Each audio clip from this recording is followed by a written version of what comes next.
Okay, you ready to fire up your passion?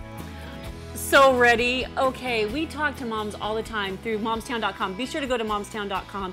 We're going to be sending you some great tips on how to identify your passion, get it ignited, and really go after what it is you've been craving. So we're going to be sending those out in the MomsTown newsletter. Right. So go to MomsTown.com and get in the know. Well, and you know what? We met a mom at one of our networking events, and she had no clue what she wanted to do for a business, but she knew there was something. So if you have that kind of, is this all there is? And not saying that children is all there is. We're saying just that feeling like you're giving to everyone else, and you just want something to call your own. Just something. Well, and I think what it is too is a lot of women have transitioned from being in the corporate world. So we have, you have education, you have years on the job, you built a career, and then you realize, heck, you know, I really do want to stay home with the kids.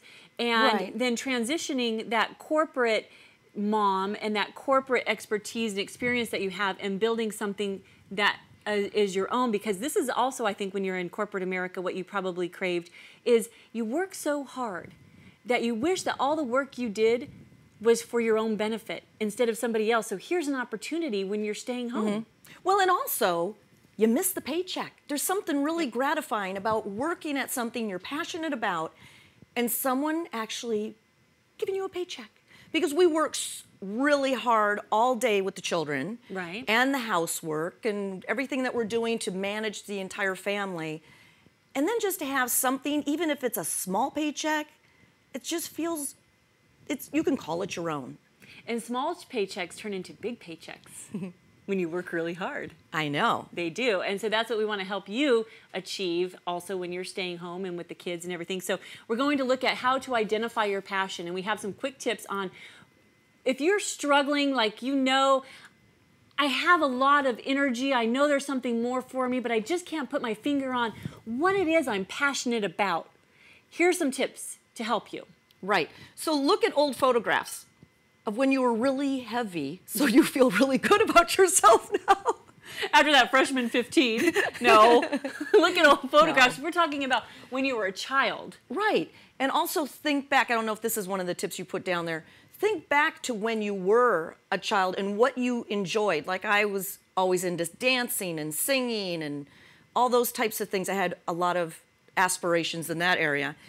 Talk to someone who knew you as a child and they'll reflect back to you, oh, you were always so enthusiastic and you loved to run, and you know, they'll reflect back to you. Yeah, that's parents, cousins, friends, anybody who knew you as a child. Display childhood pictures. So these are your own pictures. We're so good about putting our own kids' pictures on the walls, but it's kind of fun every once in a while to pull out an old photograph of you. Your kids love it as well, but displaying your pictures of you as a child, because what it just does is it just brings back those memories of the time when you were free of all the burden of being an adult and being responsible for children and lives and school schedules and lunches and volunteering and all of that.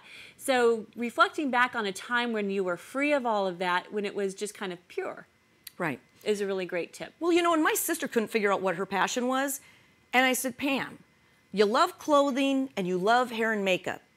And she was like, oh my gosh. So now she went to cosmetology school, and she's fabulous at what she does. And she is not 20.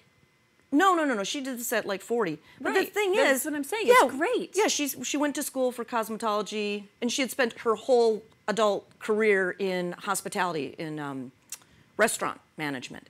But it was never her passion. It was a job to her, but she was really good at it. But now she does hair. And she's really good, isn't she? She's very good. She's very good. And she's really happy every day. She loves what she does. That's what it is. That's what happens when you find your passion. It brings you so much joy every day of your life. Well, and the point was, to bringing her up, I told her, hello, this is what you love to do. Why don't you look into this? That's why you talk to other people that you know. Right. Because she was too close to herself. You know, she's like, I can't see, I don't know. Because we get so, like you said, we get so close to it that we can't see beyond. And because we get caught up in the fact that we have to pay the mortgage, that we have a car payment, that we have these umpteen things to do on our schedule and things that need to be done that we can't see beyond the immediate what has to happen. And what is just super obvious to someone else, if we just ask them, they'll tell us. You know, it's really obvious to me, Mare, that you like to talk. So you should do a talk show. But you know what it is too, is that if she just thought of it, oh, I'm going to go to cosmetology school, that just seems like so long. You have to go back to school. It seems so long down the road. Plus, you have all these current commitments that you feel like you are not being responsible. So you have to actually, talking to someone is really good because it gives you the permission. Exactly. It gives you the permission to go forward and go for your dreams. And sometimes it sounds so crazy, but women need permission. We need permission and to be encouraged. Yes. Because some, you know, we're filled with a little bit of self-doubt and I don't know, is this selfish? Women are so concerned about being selfish.